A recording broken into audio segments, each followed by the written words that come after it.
Muy buenos días, bienvenidos al debate de semana. Son las 12:05 y hacemos conexión a esta hora con el expresidente Iván Duque, con quien vamos a conversar de múltiples temas de lo que está ocurriendo hoy en el acontecer nacional. Expresidente Iván Duque, bienvenido al debate de semana.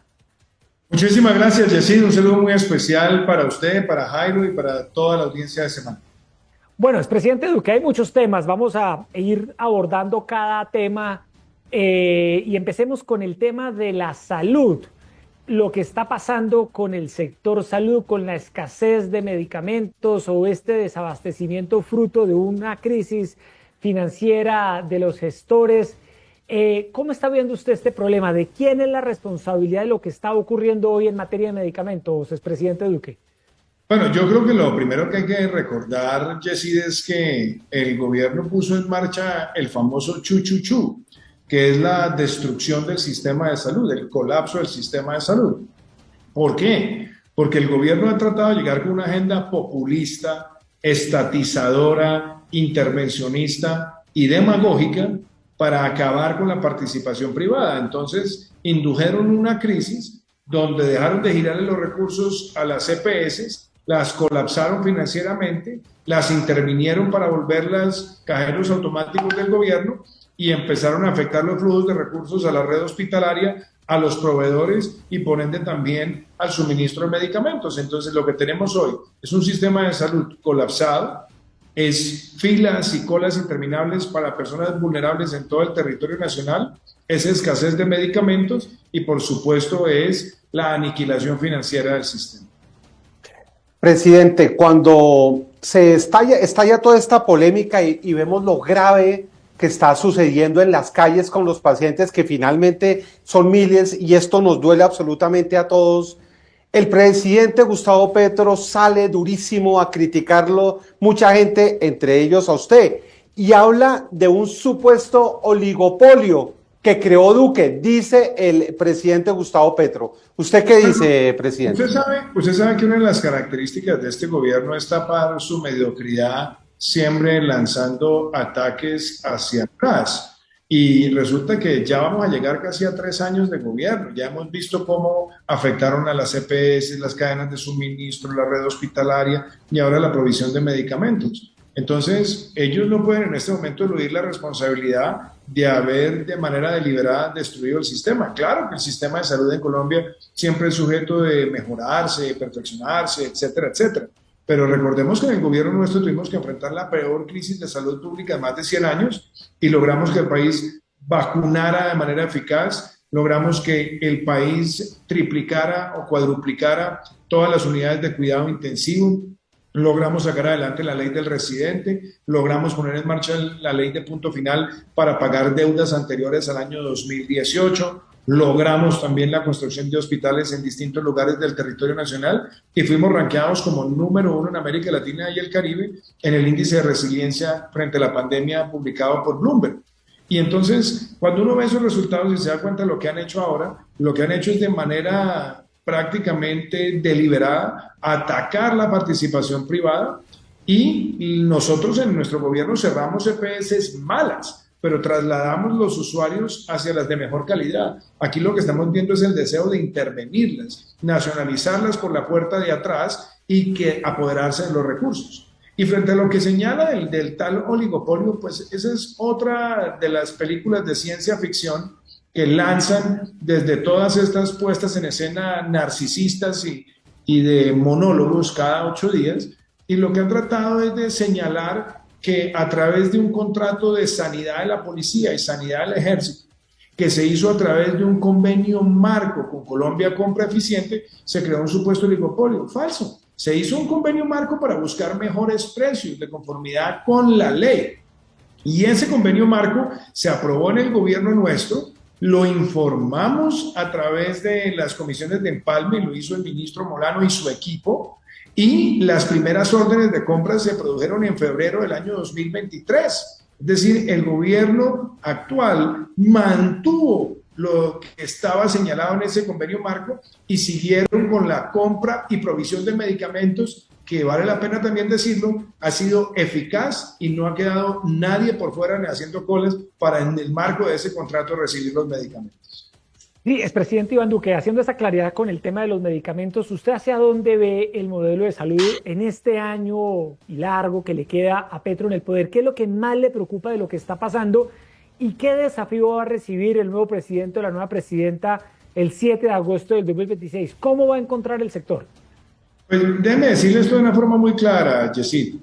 El gobierno destruyó el sistema de salud como lo teníamos contemplado. Va a tocar prácticamente rehacerlo financieramente, rehacerlo regulatoriamente, rehacerlo en los flujos de recursos para toda la red hospitalaria, rehacerlo en el abastecimiento de medicamentos en el territorio nacional. Pero lo más grave es que hoy, debido a todos los atropellos que ha cometido este gobierno con el sistema de salud, hoy Colombia no está preparada para una nueva pandemia, para una nueva crisis global de salud pública.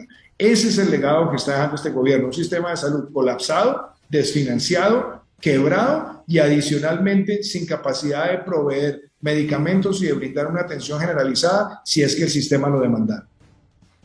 Pero, presidente, déjeme le insisto en algo, porque uno escucha por parte del gobierno, incluso en el Consejo de Ministros que vimos en estos días, ponen imágenes y hablan del retrovisor y que esto viene mal y que esto venía mal y que esto, la crisis de la salud venía mal y eso. Y por eso le quiero preguntar, honestamente, ¿está tan mal el sistema de salud en Colombia en este momento, como le digo, que lo vemos en las imágenes? Jairo, tenemos que entender una cosa. El sistema de salud tiene retos estructurales.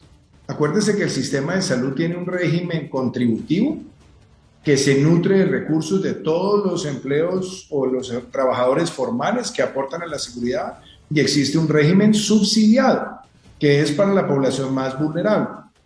Cuando se hicieron las reformas de los años 90 tan importantes, lo que se buscaba es que a través del tiempo, con una mayor formalización laboral, iban a ser más las personas en el régimen contributivo que las personas en el régimen subsidiado.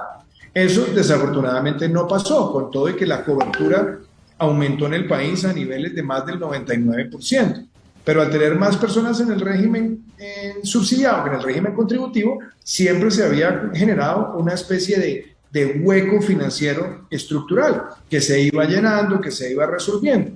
Y obviamente hubo gobiernos que tuvieron que enfrentar crisis severas en materia de flujos de recursos.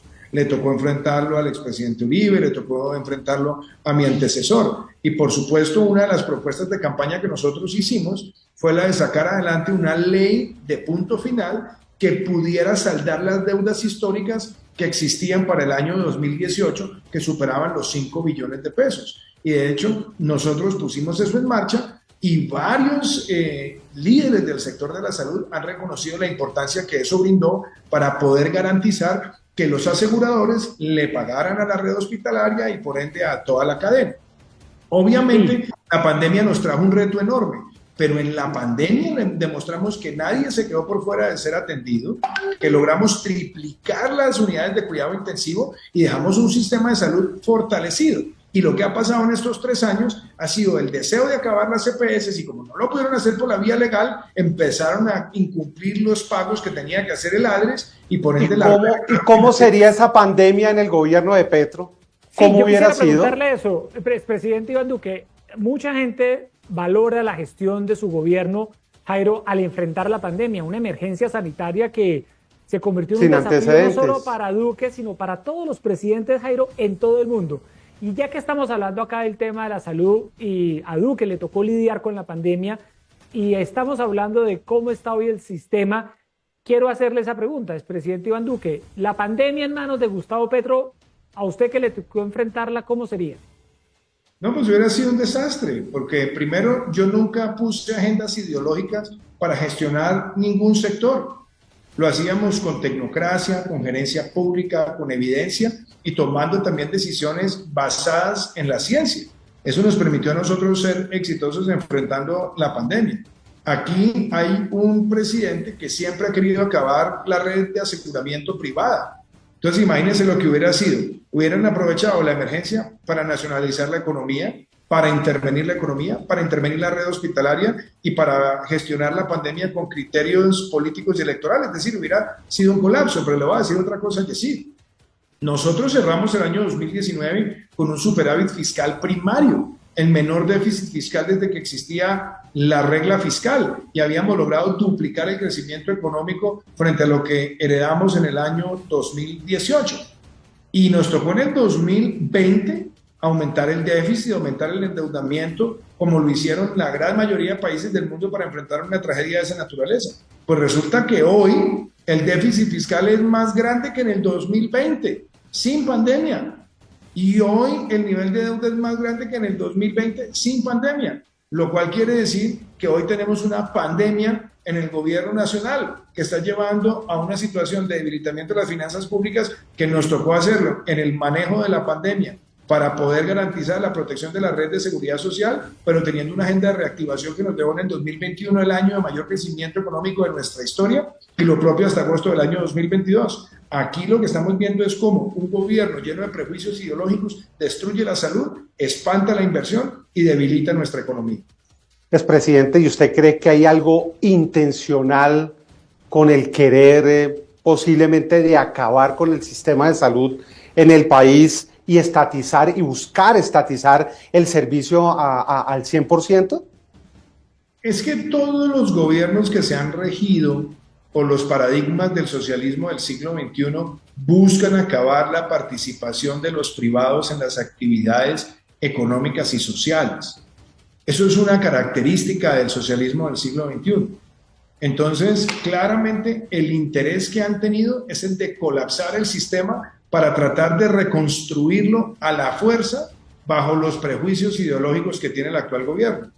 Porque de otra manera no hubieran cesado los pagos oportunos a la red de aseguradores, ni hubieran afectado los pagos a la red hospitalaria, ni tendríamos la situación de escasez de medicamentos. Y yo lo he dicho que ese es uno de los patrones que ha tenido el socialismo del siglo XXI, que le gusta, antes de los años electorales, en sus primeras administraciones, generar un caos y un colapso para tratar de vender que ese caos y colapso obedece al pasado y que ellos son esa ave fénix que va a salir de las cenizas. Y así lo han hecho electoralmente en Bolivia, en Ecuador, en Venezuela, en Nicaragua, en muchos lugares. Entonces no podemos comprar esa tesis, tenemos que ser claros en defender que si bien el sistema de salud era siempre perfectible y mejorable, nosotros teníamos un sistema de salud que nos permitió enfrentar la crisis más grande en más de 100 años y que se hizo con un sistema de aseguramiento donde teníamos agentes privados y agentes públicos y lo hicimos exitosamente. Y que lo que hoy es una crisis inducida está llevando al mayor colapso histórico del sistema de salud en Colombia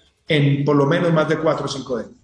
Sí, expresidente Iván Duque, le cambio de tema. Hablemos ahora de la consulta popular que ha convocado el presidente Gustavo Petro para tratar de salvar las reformas que se le han hundido en el Congreso, principalmente la reforma laboral. Es un cuestionario que se va a presentar a finales de abril, unas 12, 15 preguntas, y usted ha sido un duro crítico de esta consulta.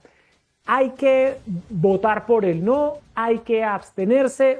Usted, en su condición de expresidente, ¿qué tipo de liderazgo ciudadano va a ejercer de cara a esta consulta popular de Petro? Bueno, lo primero que sí es que yo espero que el Senado rechace de plano esa propuesta, porque es hecha con la intención de brincarse al Congreso. Y digo brincarse al Congreso porque el gobierno no le gustan ninguna de las enmiendas y modificaciones que el Congreso le ha hecho a esos proyectos de ley. La reforma a la salud, ya hablamos, un desastre total, porque es la nacionalización del sistema. Pero en el caso de la reforma laboral, es una reforma hecha única y exclusivamente para satisfacer a la élite sindical, que no está generando nuevos empleos, que no está incentivando el empleo joven, que no está adaptando el sistema laboral a las necesidades del siglo XXI y a las que tenemos hoy, y que está convirtiendo el sistema laboral de nuestro país prácticamente en un sistema de privilegiar a los que ya están adentro y de excluir al resto de la sociedad, lo cual es dañino, pernicioso y afecta estructuralmente la sostenibilidad del sistema de salud y del sistema de pensiones en Colombia. Entonces, yo creo que el Congreso tiene que rechazar esa idea de esa consulta. Es una consulta costosísima para generar polarización y que va a ser empleada es como una herramienta electorera por parte del gobierno y no con el interés en vino de generar un debate de políticas públicas, porque además ese debate se debe surtir en el Congreso, que también fue elegido por el pueblo y que fue elegido también para ejercer pesos y contrapesos, que es lo que el Congreso ha pretendido hacer y que el gobierno no quiere aceptar. Pero hagamos de cuenta, expresidente Iván Duque, que el Congreso del Senado aprueba la convocatoria de la consulta. En ese caso, ¿usted sería partidario de votar por el no de ir a las urnas y participar? Es que mejor de abstenerse. Yo no podría ir a validar ese atropello de las instituciones. Es que si uno participa en ese proceso, está validando la ruptura institucional que pretende hacer el gobierno. Por ende, yo creo que la abstención es una forma activa de rechazar ese atropello a las instituciones. Porque uno participa en consultas cuando lo que hay es una invitación a la sociedad en el marco institucional para tratar de generar consensos. Recuerde usted que la consulta que se hizo anticorrupción surtió todo el trámite en el Congreso de la República. Primero tuvieron que conseguir firmas, después surtir el trámite en las dos cámaras y después hacerse la convocatoria, y yo mismo participé en ella y como presidente de la República invité a la ciudadanía a participar en ella, porque consideraba que habiendo agotado todo el escenario institucional era un mensaje propicio. De hecho, aunque no se alcanzaron los umbrales, promoví esas reformas en el Congreso de la República y donde se aprobaron la gran mayoría de puntos que estaban contemplados en ella. Aquí lo que estamos viendo es un gobierno que no quiere aceptar que el Congreso ejerza su función constitucional y por lo tanto se lo quiere brincar y lo quiere hacer para polarizar el país, para dividir el país y utilizar una herramienta que es un mecanismo de participación ciudadana con una finalidad electorera por parte de la coalición de gobierno. Eso no lo podemos validar y por ende, ante ese escenario, yo me abstendría e invitaría también a la sociedad colombiana a que se abstenga y que el mayor castigo sea la no participación en ese atropello institucional que pretende hacer el gobierno. El presidente habla de un mandato popular y aprovecho para preguntarle la movilización en las calles, porque el gobierno dice que está convencido y que el pueblo está por encima del Congreso de la República y que la mejor demostración es precisamente la gente en las calles donde tiene el derecho a exigir estas reformas sociales, expresidente. Bueno, es que yo creo, Jairo, que aquí es importante también llamar las cosas por su nombre. El mandato popular también lo tiene el Congreso de la República. El Congreso de la República también lo elige los ciudadanos, lo elegimos todos para que ejerza pesos y contrapesos. Así que no pueden deslegitimar el papel del Congreso. Segundo, el mandato popular no es hacer lo que se les dé la gana. Ni el mandato popular es destruir el sistema laboral ni destruir el sistema de salud para imponer una agenda ideológica populista. Porque de hecho el presidente de la República por la Constitución es el símbolo de la unidad nacional, no el símbolo de la polarización nacional. Y entonces, que porque llenaron la plaza de Bolívar con contratistas y moviendo con el erario público la participación, pretenden que eso les da la legitimidad para atropellar a toda la nación. Por supuesto que no. Por supuesto que no. Más bien, que vayan al Congreso de la República y estén dispuestos a concertar como símbolo de unidad nacional, entendiendo que también todos los partidos, entendiendo que todos los miembros del Congreso también tienen la capacidad de modificar esos proyectos de ley en aras de tener la mayor representación del anhelo del pueblo colombiano, pero no la imposición de un modelo estatizador que lo que pretende es afectar a todo un país y llevarnos nuevamente a esas épocas de dolor del seguro social en Colombia. Sí, expresidente, igual para ellos, y lo que usted dice, este es un plan ante todo político de cara al 2026 para capitalizar los votos que puedan recoger ese día en la consulta. El umbral muy difícilmente lo van a lograr, son 13 millones de votos. Ese umbral de participación es difícil y en Colombia por eso las consultas no han logrado tener éxito. Pero diga usted, presidente, que saquen 5 millones de votos, 8 millones de votos. Aun cuando la consulta no sea exitosa, aseguran un capital político muy importante para ir al 2026. ¿Qué es lo que usted advierte? Pues es lo que ellos van a tratar de hacer, Yesid, pero por eso al país hay que hacerle la pedagogía también de la abstención. Por una sencilla razón, es que no podemos caer en la trampa, primero, que el gobierno quiere, y el gobierno quiere llevar el país a una polarización, a una lucha de clases y a medirse preelectoralmente de cara al año 2026. Por eso el Senado tiene que rechazar de plano esa propuesta. Y también creo que se tienen que ejercer otros mecanismos legales para evitar que ese atropello se consume. Y lo otro que hay que entender es que en las consultas, asumiendo que se alcanzaran los umbrales, eso no le da mandato legal, se tienen que presentar los proyectos de ley y nuevamente ser discutidos en el Congreso, por eso es un engaño.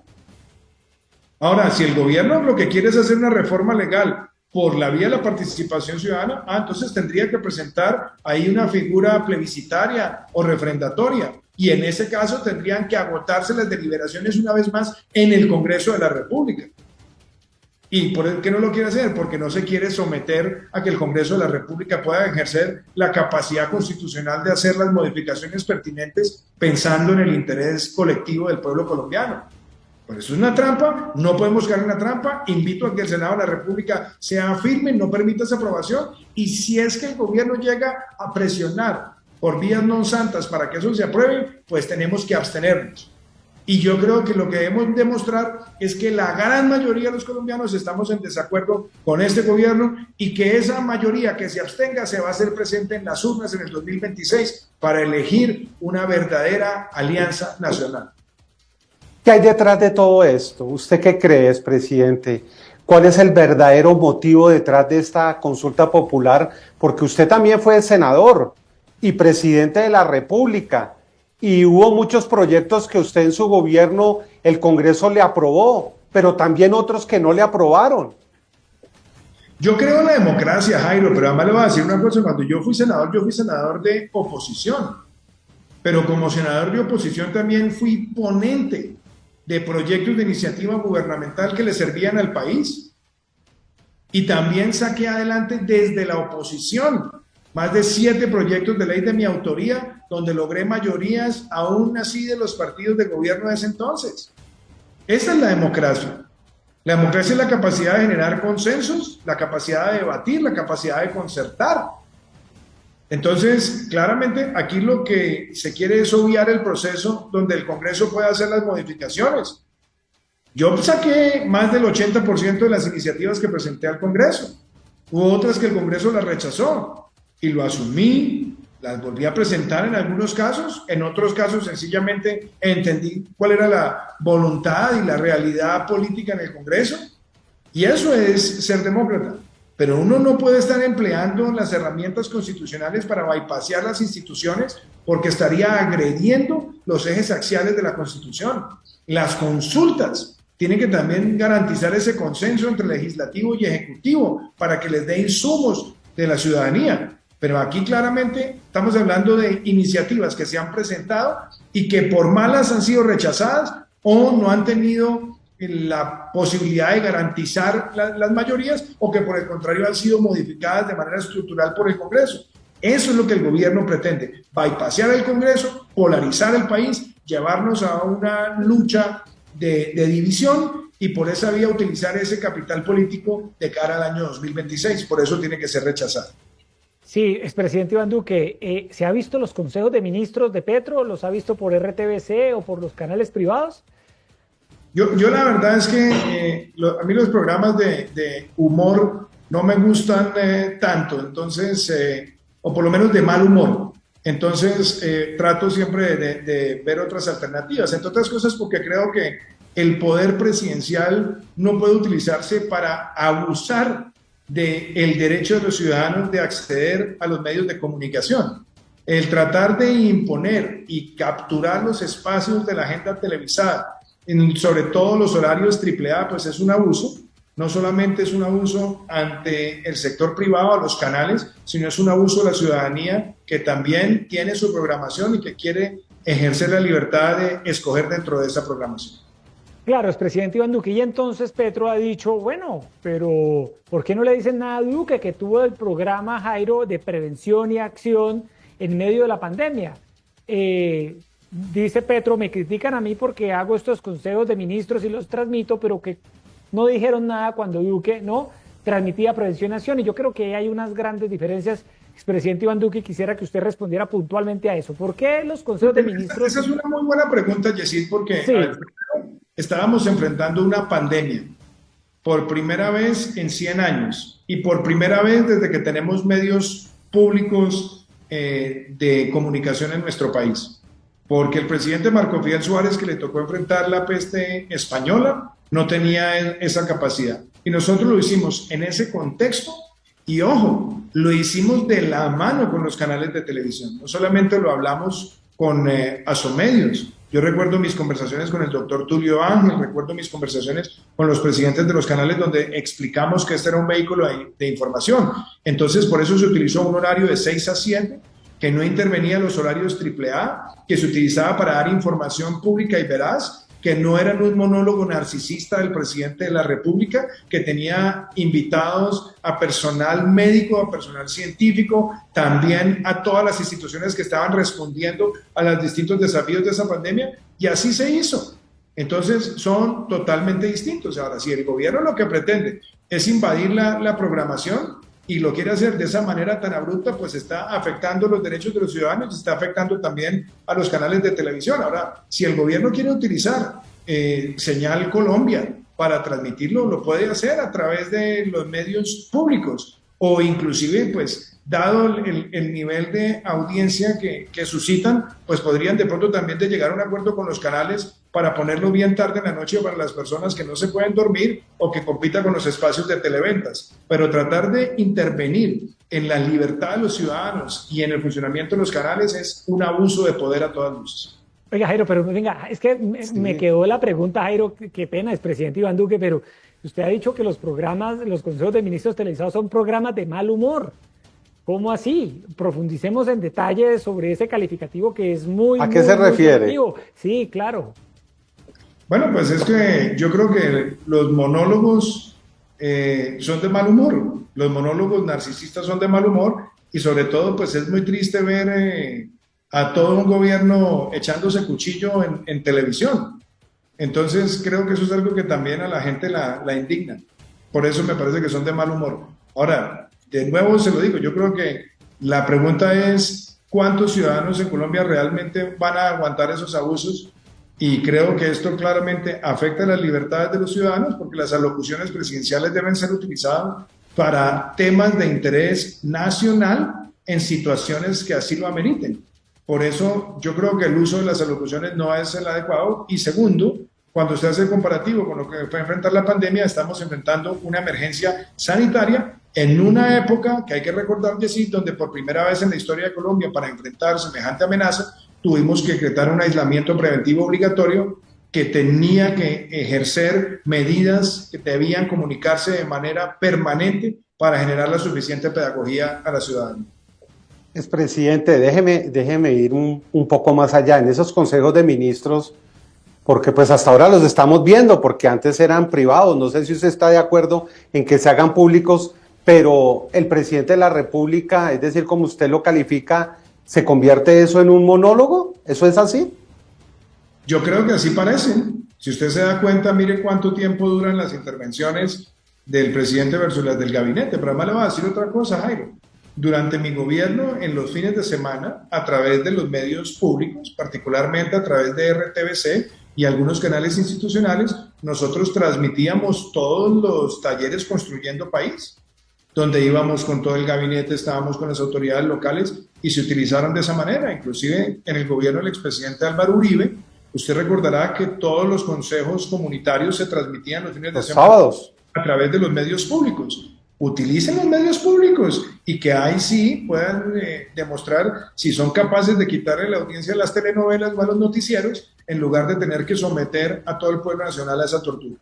¿Y su consejo de ministros también era monólogo? ¿Usted también ocupaba gran parte del consejo para hablar usted? ¿Sabe qué era interesante, Jairo? Yo siempre he creído en que los consejos de ministros deben ser muy gerenciales.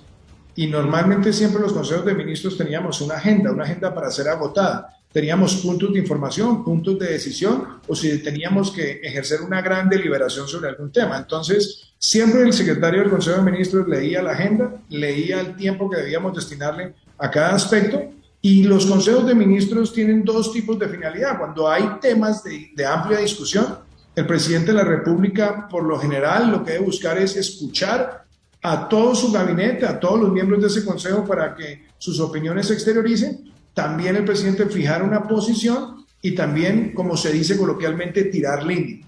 Pero nunca eran monólogos narcisistas. ¿Y había peleas entre los propios ministros? O sea, ¿usted algún día, expresidente Duque, le tocó presenciar a uno de sus ministros peleando con otro delante suyo, como vimos en el caso de Francia Márquez? Nosotros teníamos siempre gozamos de algo muy importante, y era un gran sentido de colegaje y un gran sentido de colaboración.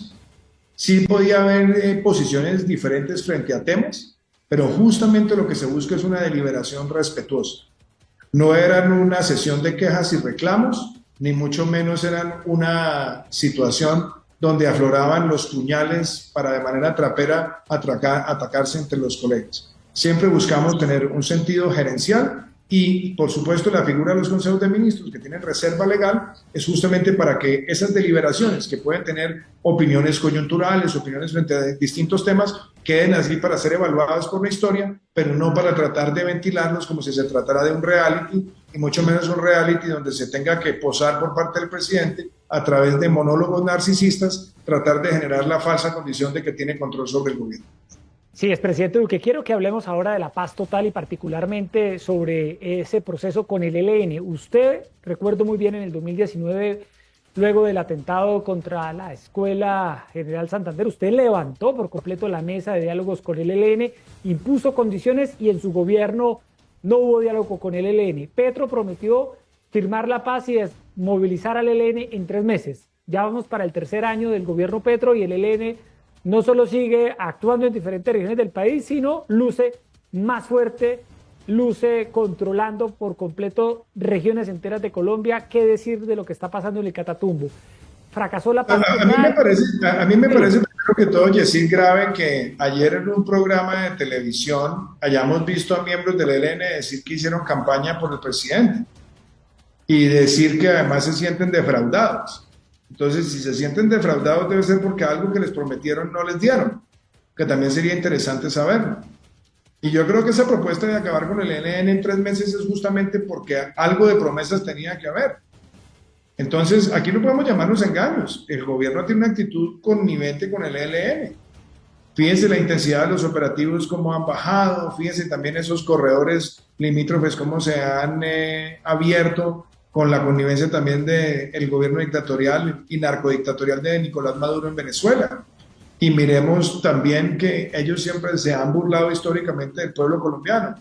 Entonces nosotros cuando llegamos a la presidencia, cuando yo asumí la presidencia de la República, después de una elección diáfana y contundente, sacamos adelante nuestra propuesta, que era tomarnos 90 días para analizar lo que había sucedido en el gobierno de mi antecesor, donde después de 17 meses de conversaciones habían asesinado a más de 100 personas, habían secuestrado más de una decena y habían perpetrado más de 400 actos terroristas.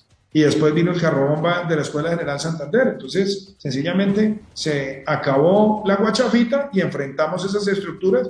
Dimos de baja a Uriel, dimos de baja a Fabián, golpeamos las estructuras de la abuela, golpeamos las estructuras de Pablito, extraditamos por primera vez por narcotráfico a miembros de ese grupo terrorista y ejercimos una presión en el territorio nacional de manera permanente. Hoy estamos viendo todo lo contrario y lo que genera mucha curiosidad es que haya miembros del ELN que salgan a decir en horario AAA en televisión que ellos apoyaron al gobierno y que se sienten defraudados.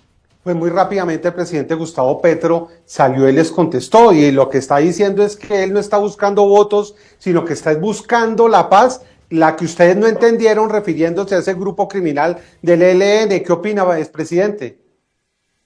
Yo recuerdo que en una de las últimas conversaciones que yo tuve con Gustavo Petro antes de dejar yo la presidencia, le expresé mi preocupación sobre esas estructuras del ELN. Le dije que ellos llevaban históricamente tiempo burlándose del pueblo colombiano y le dije que las estructuras en la frontera con Venezuela, las de alias Pablito y también las de Antonio García, al igual que las de la abuela en el frente occidental, pues eran estructuras que si no se desmantelaban iba a ser imposible tener cualquier tipo de aproximación a un diálogo. Y lo que hemos visto es que una vez más, como ha ocurrido con otros gobiernos en el pasado, el ELN se rearma, se fortalece cuando hablan de paz y lo que tratan de hacer es de golpear de manera incesante a las personas más vulnerables, como viene ocurriendo en el Catatumbo. Por eso nosotros nunca caímos en esa trampa de esas negociaciones y sí golpeamos de manera estructural a todos esos frentes de ese grupo terrorista. Sí, expresidente Duque, si hay alguien que conoce muy bien cómo funciona el Congreso de Estados Unidos, la Casa Blanca, en detalle es usted. Y hay un temor muy grande por la posible desertificación que pueda darle el gobierno Trump al gobierno colombiano hacia septiembre en materia de lucha contra las drogas, por los escasos, casi nulos resultados de la producción de cocaína aumentando, las áreas sembradas. Igualmente, ¿usted cree que Trump va a desertificar a Colombia por sus escasos resultados en la lucha contra el narcotráfico? Mire, la semana pasada tuvimos tuvimos un encuentro aquí en la Fundación Innovación para el Desarrollo, donde con el Centro Iván Duque para la Libertad y la Prosperidad del Woodrow Wilson Center y el Woodrow Wilson Center, trajimos al ex embajador William Brownfield para hablar sobre la política antidrogas en el hemisferio. Y él contaba que prácticamente en septiembre del año 2017 Colombia estaba desertificada, que gracias a la gestión de él, del embajador Whitaker y también de el general Kelly, se logró en ese momento que Colombia no fuera desertificada. Yo recuerdo cuando yo era presidente electo, viajé a Estados Unidos y di una entrevista en El Tiempo donde informé que el país estaba a puertas de ser desertificado. Durante todo mi gobierno fuimos certificados y hay que recordar tres cosas, Yesid. Una, los grupos manuales de erradicación llegaron a su máximo histórico, teníamos más de 152 grupos manuales de erradicación. Logramos tener unas metas de erradicación de más de 120.000 hectáreas y estábamos también llegando a cifras importantes de incautaciones como porcentaje de la producción potencial. ¿Dónde estamos hoy? Se acabaron los grupos de erradicación manual prácticamente. Las metas de erradicación del año pasado fueron tan solo 10.000 hectáreas que ni siquiera se cumplieron la meta. Y tercero, como lo ha mostrado también los estudios del profesor Daniel Mejía, las incautaciones como porcentaje de la producción potencial están en el punto más bajo de los últimos 30 años. Yo creo que con estos tres elementos hay evidencia más que suficiente para que Colombia esté en un serio riesgo de ser desertificada. Y yo lo veo si antes, y sobre todo en la primera administración del presidente Trump, la presión era tan grande en esas áreas donde trabajábamos de manera mancomunada y aún así teníamos que luchar para hacer toda la argumentación de manera de lograr la certificación, me parecería realmente que en esta segunda administración, donde se le ha dado cada vez más importancia al tema de la lucha contra las drogas, que Colombia fuera certificada con esos indicadores paupérrimos que hay de lucha contra el narcotráfico. Sí, expresidente Iván Duque, vamos cerrando, le hago un par de preguntas finales porque sé que tiene un compromiso que cumplir. Usted mira hacia atrás y mucha gente hoy en día dice, bueno, después de que dejó Duque la presidencia y llegó el gobierno Petro, aquí se prometió un cambio y el cambio no llegó. Y siempre lo comparan con lo que fue su gestión y es inevitable cuando dos gobiernos están tan unidos que se compare el uno con el otro. ¿Usted qué percibe hoy? Usted enfrentó una durísima oposición de Petro en las calles, el estallido social, y hoy ve los resultados de este gobierno. ¿Y qué reflexión hace, expresidente Duque? Pues es que el tiempo de este gobierno ya está llegando a su fin, Yesid. Estamos a 3 meses o 4 meses ya de que se cumplan 3 años de gestión y estamos ya en un año electoral y estaremos en el mes de agosto a escasos 6 meses de las elecciones parlamentarias y a un año de la posesión del nuevo presidente, la nueva presidenta de Colombia. Entonces, esa situación, yo creo que uno se pregunta, cuando fueron pirómanos e incendiaron el país, atacando todo lo que fuera posible, pues uno podía darse cuenta que había una mala intención. Y ahora que quieren lucir como bomberos, su incapacidad, su obsesión de radicalización ideológica, y todo ese credo del socialismo del siglo XXI, pues ya ha mostrado que cae la inversión, que Colombia no crece lo suficiente, que aparte de eso colapsa el sistema energético, el sistema de salud, el sistema de infraestructura. Entonces, esto no puede ser considerado menos que un desastre. Y ellos dicen que van a ganar las elecciones del 2026, que el petrismo va a ganar, las que tienen todo para ganar otra vez y que... El proyecto político va a ganar en el 2026. Pues es que yo creo que acá uno no puede subestimar lo que los gobiernos del socialismo del siglo XXI siempre pretenden hacer, que es fidelizar a partir de la entrega de recursos, polarizar y muchas veces llegar a acuerdos con el crimen organizado. Entonces, yo creo que aquí tenemos que todos los colombianos entender que o nos unimos o nos hundimos, y que aquí tiene que haber unos factores de unidad, sin egoísmos, sin egos, sin tosudeces, y por el contrario tratar de buscar una gran convergencia para reactivar nuestra economía, para devolver un sentido tecnocrático y gerencial al Estado, para seguir avanzando en la lucha contra la pobreza y hacerlo sin ningún tipo de prejuicio ideologizado, que es lo que hemos visto en estos 3 años. Por eso yo, más que hablar en estos momentos de coyuntura política, creo que tenemos que pensar es en una gran convergencia y en una verdadera vocación de sacar el país adelante. Por eso he propuesto una gran alianza nacional que tenga como propósito proteger y salvar la República. Bueno, muy bien. Ahí estaba el expresidente Iván Duque, lo vemos muy bien, expresidente. Hubo una preocupación en torno a su salud, pero Jairo, yo lo veo... Estuvo en la Santa Fe. ¿Cómo está, expresidente? No, bien. Esos son esos susticos que a veces llegan en la vida, pero afortunadamente tenemos salud suficiente y energía suficiente para seguir trabajando por este país. Y de nuevo, yo lo veo siempre con ese criterio. Uno tiene que hacerse los chequeos de rigor periódicamente y sentirse, como me siento en este momento, lleno de energía, lleno de voluntad de trabajo. Claro, ahora, Jairo, lo que pasa es que el expresidente Iván Duque no se queda quieto, ¿no? O sea, va por todo el mundo todo el tiempo. Yo creo que le recomendaron... Tiene una agenda, pero Sí, bien yo dura. creo que le A propósito, nos recomendaron están algo de regañando que ya quietud. se le acabó el tiempo. Le recomendaron Tengo que algo tener de- siempre alguito de reposo, que es muy difícil. Sí. Algo de reposo. Oiga, expresidente, ¿usted extraña la presidencia, extraña la Casa de Nariño? Usted le tocó una época muy turbulenta, pero muy turbulenta. ¿Usted hoy extraña... No, ¿sabe una Palacio? cosa bonita, Yesid? Yo siempre tuve claro que yo iba a gobernar 4 años y que iba a dar lo mejor de mí por mi país. Nos tocó enfrentar momentos difíciles, pero logramos que el país saliera adelante. Nunca he tenido apego por el poder. ¿Nunca pensó en la reelección? Tengo lindos recuerdos, pero no tengo en este momento ninguna añoranza del poder presidencial. Hoy estoy dedicado a la Fundación Innovación para el Desarrollo, al Centro Iván Duque, en el Woodrow Wilson Center, a mi actividad académica y, por supuesto, pensando en Colombia, en fomentar nuevos liderazgos y que podamos tener una gran convergencia para el 2026. ¿Nunca Bueno, pensó muy en la bien. reelección? Pues nosotros siempre tuvimos claro, yo lo tuve muy claro desde el primer momento, Jairo, que la Constitución nos decía que íbamos a gobernar 4 años. Usted recordará que muchas personas hablaron de extensión del poder presidencial, ampliación del mandato, hacer muchas reformas, y a todas esas reformas las maté en el primer segundo.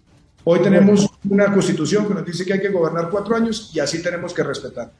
Así es, presidente Iván Duque es muy puntual en sus compromisos, así que, expresidente, gracias por estar con nosotros aquí en Semana. Gracias, sí, muchas Hablando gracias. de la Jairo, les coyuntura. deseo lo mejor. Bueno, expresidente Duque, un abrazo. A todas Chao. las personas que estuvieron conectados, muchas gracias. Toda la información sobre esta entrevista en semana.com y los esperamos mañana a las 12 del mediodía con otro tema más de interés nacional aquí en Semana.